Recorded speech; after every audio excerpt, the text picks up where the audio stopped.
الله أكبر الله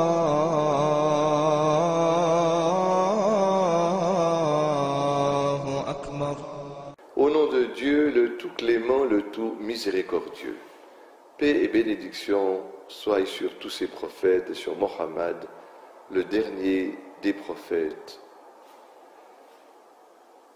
Souvent, on entend des ignorants qui disent que le prophète Mohammed aurait copié le Coran sur la Bible.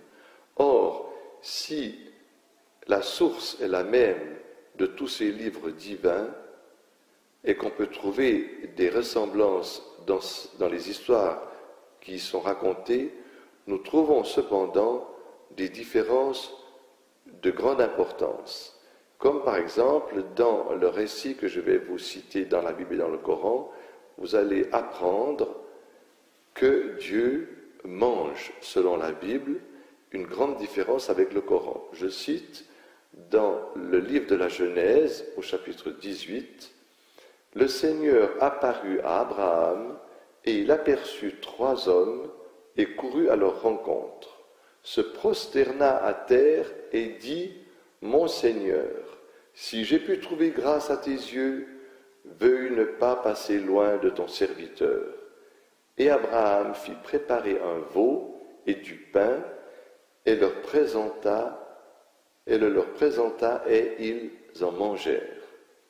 Dans le Coran, on trouve le même récit, je vais vous le citer, qui est différent.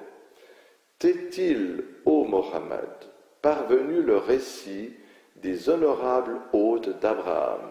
Il se retira secrètement parmi les siens pour apporter un veau gras. Il le leur avança et dit, « Vous ne mangez donc pas ?» Ils en ressentit de la peur et ils dirent, « N'aie crainte, Abraham !» Et les anges lui annoncèrent la naissance prochaine d'un garçon très savant.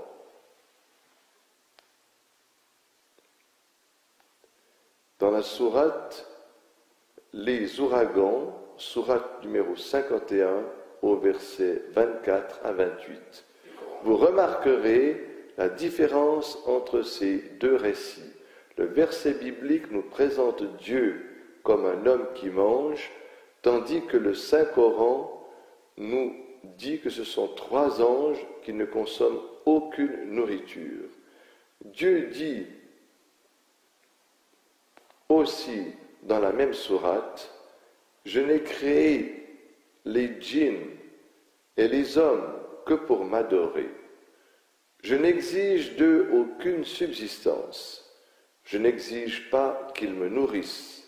En vérité, c'est Dieu, le dispensateur par excellence, le doué de force et de fermeté. » Fin de citation. Allah